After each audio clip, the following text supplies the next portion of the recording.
How are you? Great. Morning. Good morning. This is the only place I found in Hillsboro that will sell the candy. This is bubble gum, candy bubble gum. The cigarettes, is that what those are? Yeah. All right, Marcia. Well, you can see. There you go. Yeah, you can still see. Okay, we'll call the meeting of BCC for order. To canvass the March 3rd, 2026 Republican primary election. Will or our Frank Chairman for the record is in California on vacation, enjoying himself. So he's referred to the Vice Chair and our Secretary of Treasury. Ada Mothersbaugh, the Hill County Elections Administrator, provided the certification of results for all 13 precincts to include the precinct by precinct totals. Anybody wants to peruse a copy of the cumulative totals?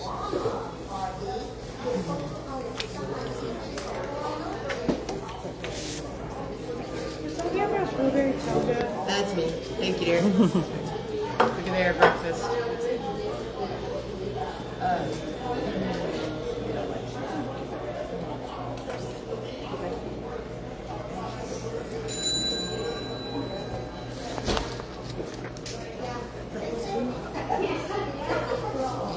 So our hard verity results for all three divisions of the election, which include absentee, early vote, and election day, with 6,155 total ballots cast on the cumulative report. The election day poll pad and early vote poll pad totals were 6,046, adding 101 absentee approved by the early voting ballot board, 0 provisionals approved, and 6 limited ballots cast. Those would be the 107 that did not appear on the poll pad that were approved by the EBBB for a total of 6,153 total reconciled. So 2 off, not perfect. Order. Very close. Oh, I'm sorry, that's me. Oh, no, okay. You're welcome. Thank you. So with that, Question. yep. Limited ballots. What is that? So a limited ballot, a person on election day or even during early vote can come to the Elections Administration office and make application for a limited ballot, meaning that they're registered to vote. They've moved to the district, but they're not eligible to cast a ballot for any of the local precincts. There's an application process that gets approved by the administrator, and they cast a regular ballot. So those ballot totals are included in the entirety. The only reason that they're called out is because they don't appear on the poll pad, because they weren't on the official list registry. And again, that's somebody who's maybe lived in the state so they can vote statewide, but they can't vote Yeah, on so the precinct. it's generally someone that has moved in and are considered registered to vote. We get a lot of those late application DPS, so they don't make it, so they're on the list of official registered voters. But remember, we're loading that list into the poll pads to accommodate early vote. So it happens like 3 weeks early. If we get a DPS application that was provided to us late after the second deadline, once that list is loaded, we don't amend it, right? So if they don't appear, then they can prove up a limited ballot. I've never dealt with one of those. And we usually see them a lot in the presidential election. Yeah, makes sense. But not necessarily in the gubernatorial. So I was surprised to even see 6. There were Two office within recent, in previous years, I've not been here for the canvas. Yep. Have we been off by a couple every time? I mean, the constitutional amendment election, we were perfect. And we did it the old-fashioned way with, number 2 pencil and big 2 tablet on the LRB. But with this new system, I think the disparity in the split. So I'll explain. In the new team system that the Secretary of State deployed last summer, they consider a voter who lives in a precinct to have splits, which would be their city, their school, their special district, like an emergency service district. Because we don't have MUDs, right? No, we don't.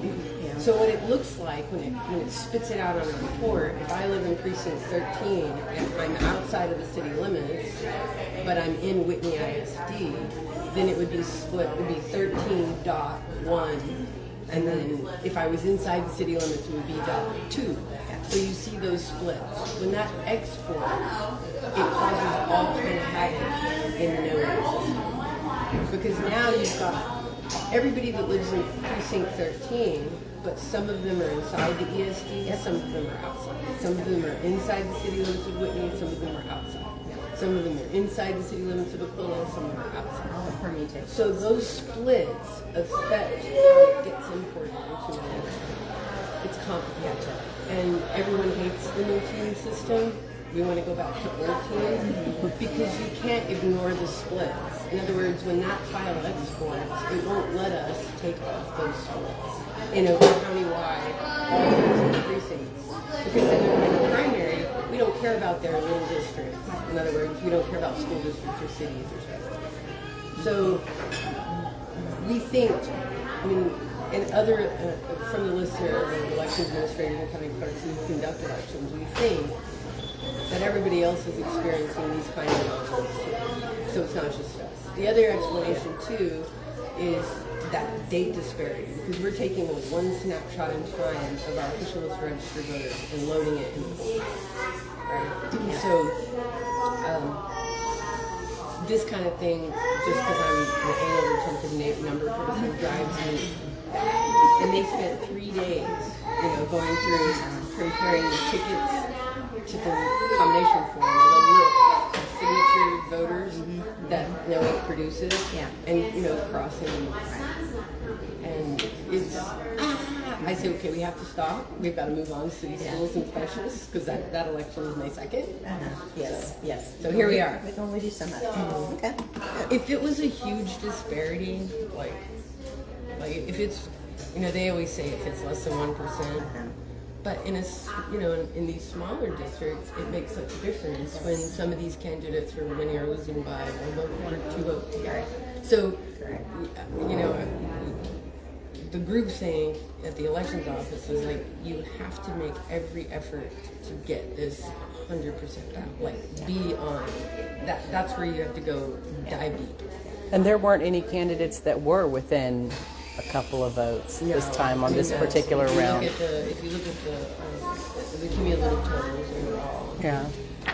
Now that said, we will have statewide runoff, and I think from the results of this, there will be one local runoff in what's the Fourth. Thank you. Yeah. So I'm in the. But I think this was a great learning experience for the new folks over there to really drill down the numbers and see. We use the analogy chicken and eggs. A voter equals a chicken and an egg equals a ballot. You got to have as many chickens as you have eggs. That's the thing.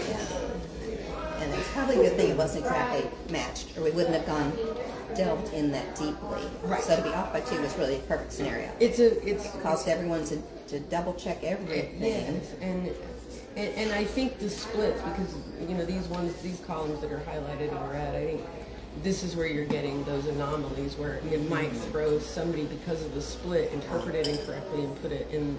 Because remember that Republicans had 5 ballot styles. So you take each commissioner's precinct, and the voting precincts that are in that commissioner's precinct will have, 2, 8, and 4 were in one precinct.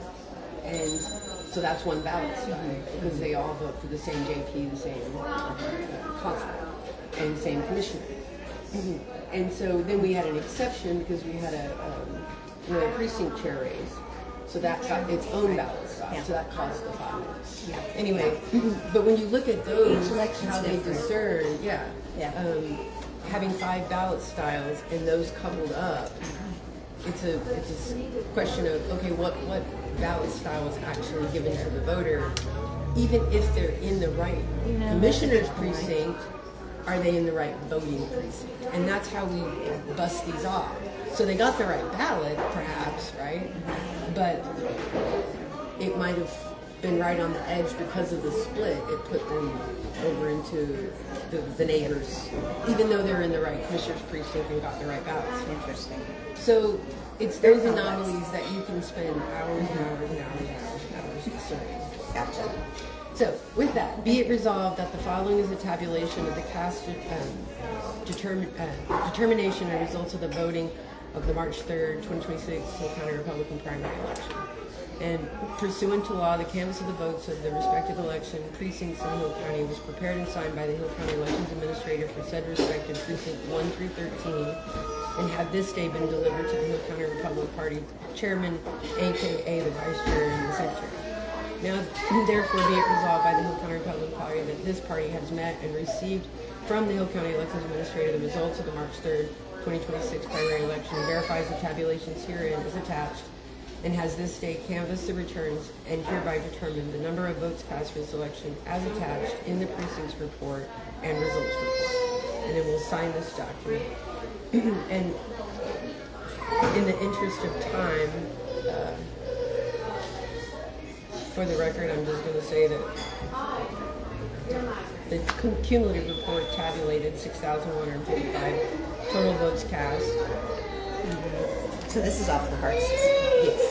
And this includes all of the absentee, early voting, and election voting. So under votes makes sense. That would be the number of votes cast in this election versus the total off the system. Is that right? Right. So you're going to add this, this, and this. So when somebody overvotes, they select either two candidates or two propositions in the same contest. That constitutes an overvote. An undervote is where they don't select anyone in that contest or that proposition, and it's considered an undervote. So in each one of these contests, you'll tabulate the total number of votes cast plus under and over, and it'll get you that number. With the exception, of course, of precincts, because then you have to look up at the top. So, for the 27,424 registered voters, 6,155 ballots were cast. But then when you do the precinct split, like for a specific precinct, it'll tell you how many voters are registered in that precinct.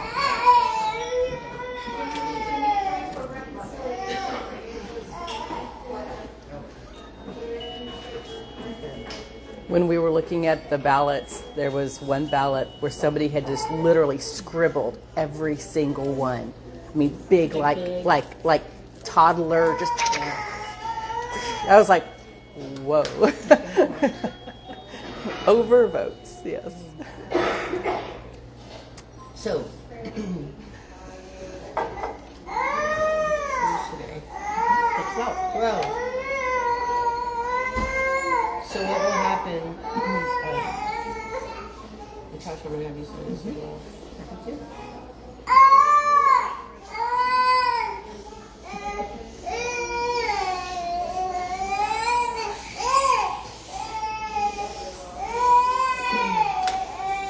And then I'm going to email all this as well. So what will happen is he'll report the totals, the canvas totals to teams.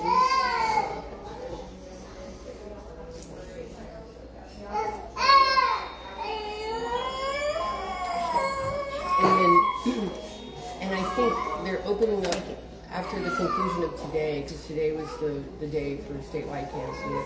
After today, then the Secretary of State will open up the elections, build the elections for the runoff. So then the state party will announce their runoff, and then we'll have to do ballot draws for those candidates. And craft the, it'll craft the ballot for the runoff. And I'm not sure how many statewide races. I was kind of surprised at how many there were. Yeah, and I think even the Democratic Party has a runoff as well, so we'll have both sides. Nonstop. Yeah. And so here's a question too. Ada, our elections administrator, has to do the same kind of package for the Democrat Yep.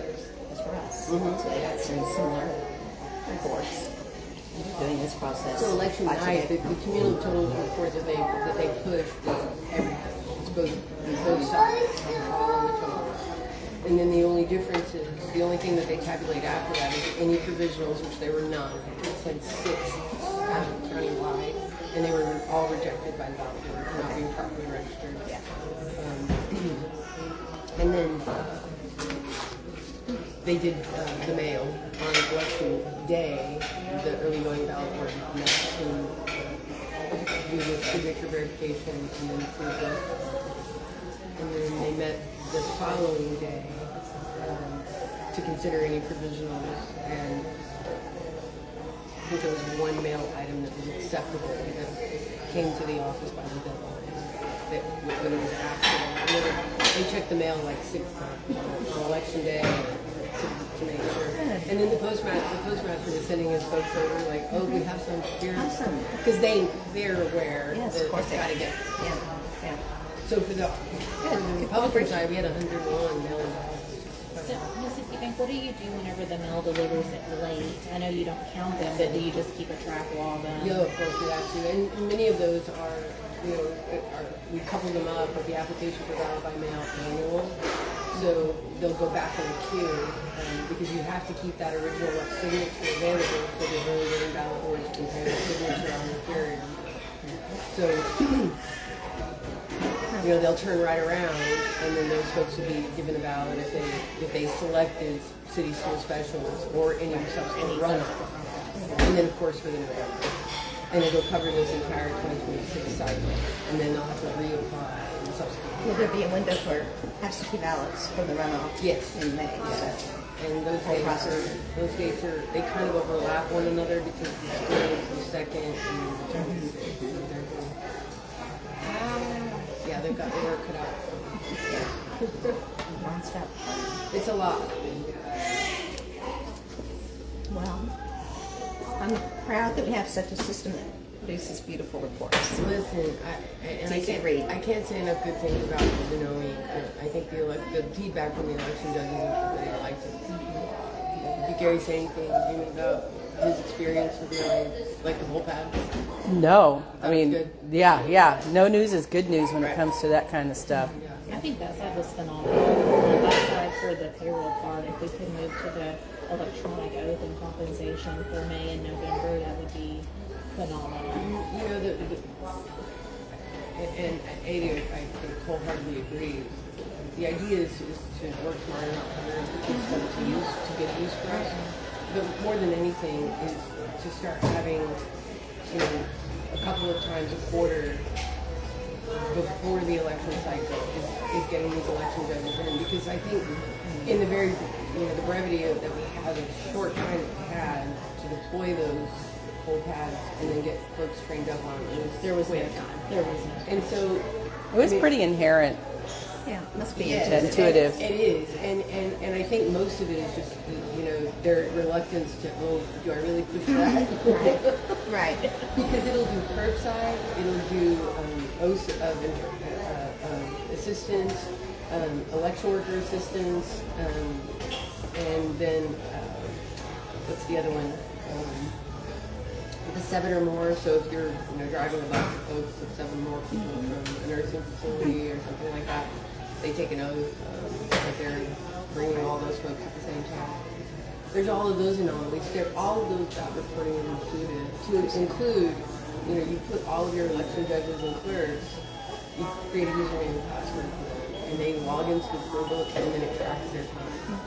They log in, log out. Yeah, no, it is. And then you have so many, and you're reading everybody's different handwriting. And is this a 6? Is this an 8? Is this a 7 or a 1? Is it AM or PM? Yeah. It really is a challenge when you have so many workers to process the payroll for. And it'll just eliminate, some potential errors. Well, and we were, some of the other election administrative offices use, like these, like web-based time management systems where it's very simple and rudimentary, where it's the same premise as what we're doing at Knowing. So they log into it, put their time down, and then it crafts this whole summary of the entire payroll of the election. But that's a portion of it that has to get sorted out. And then of course all the paperwork. Because I don't think election judges realize that we like when all of that stuff comes back, all of the oaths get separated together. All of the provisional reports are critical because all of those lists of provisional voters go to the EDBB to be signed off on. So the signature stuff is so important, and many judges miss it. You know, like, oh, right, I didn't sign that document. Yeah. But they don't realize that that stuff survives. All of those oaths, those are all submitted to Secretary of State. Yes. So I don't think they realize the aftermath of all of the work that has to come together because the state is constant on, you got to get me this, get me this, get me this, get me this. So it's a lot. Like, I think people think when the election's, oh, they just sit over there just enough. play tennis or I don't know. It's a ton. Especially in a in a gubernatorial and presidential year where it's back to back to back. It's insane. It's exhausting. It's great. And you're still getting ready for the May elections. Yeah. No, they have So, to yeah. turn this one off and then get going. Yeah. So, Very good. yeah. So our work here is done. Our work here is done. Thank you, All right. ladies. Thank you. Okay. Sure.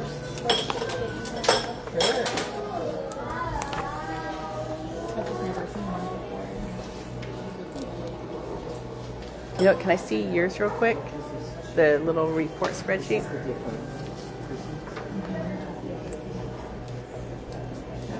you mind if I take a picture of this? Oh, I can have this one. Okay.